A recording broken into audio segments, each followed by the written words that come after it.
Yu-Gi-Oh! Master Duel is a card game that harkens back to the medieval era when reading was a necessary part of life. I first started playing better Pokemon in middle school, when all of the cool kids were into it, before going to a tournament just to get destroyed faster than Will Pursuit Sanity on the Dream SMP.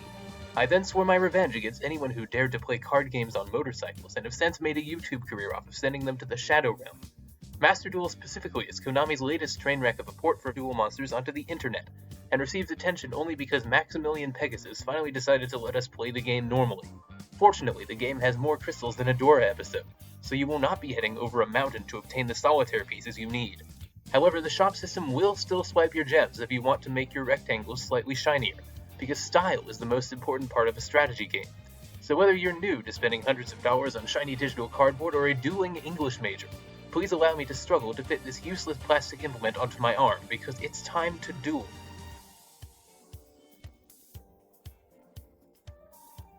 Solitaire Magic the Gathering has a very simple set of basic rules. Both players begin the game with 8,000 sanity points, which you can then whittle down by not allowing your opponent to play the game, and when they enter a coma, you win. To embark upon your epic Pokemon collecting journey, you will need to learn the 3 suits of cards and their vast subsets and abilities, which I will here recount to you in the most painless manner possible while still maintaining some degree of accuracy. First up are monster cards, which possess linear constellations to inform you how many years to wait before playing them. Attrition and defenestration points to indicate how quickly they bore your opponent.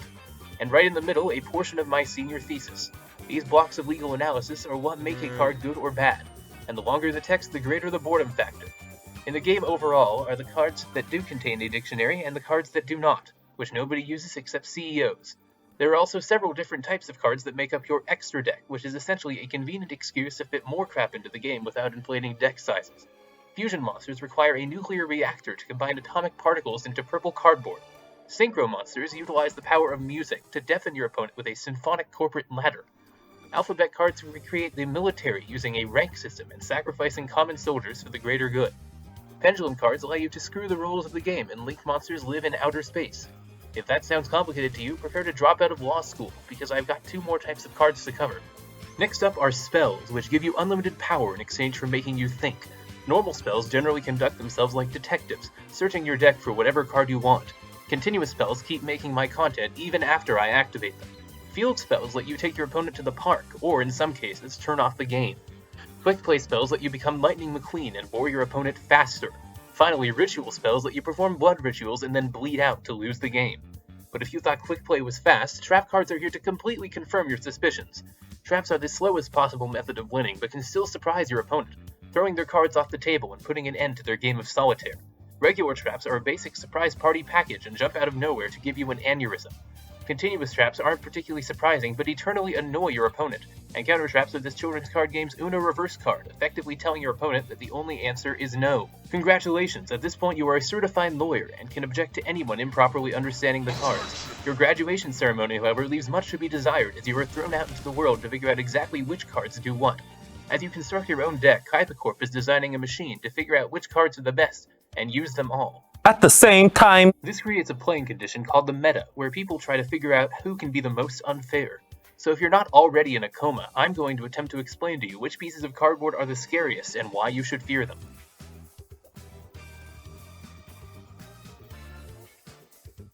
The best cards in the game are currently Demonic Actors and Xenoblade Swords. Both of these groups are generally despised by the community, and for good reason. Dante's Inferno steals opponents' cards with an emo dragon kid to create performing monstrosities that entertain you to death. Shulkin Yu-Gi-Oh! Meanwhile seeks out the maximum number of ways to say no, preventing you from doing anything and punching you repeatedly to win. Also currently popular are the Avengers, a flock of anime girl birds, and a penguin. The penguin strategy in particular involves taking some solitaire to the next level, not only boring your opponent during your turn, but during theirs as well, simply because you can. If, as a new member of Team Rocket, you encounter any of these strategies, I recommend you immediately blast off to avoid hours of worthless gameplay. One final concept relevant to the meta is the hand trap, a type of card specifically designed to screw you over from the hand. These cards include Anime Zombie Girls, and a Wii Fit remote. Any or all of these very different cards can cause you problems, so be sure to go insane beforehand so they cannot be the cause of your demise.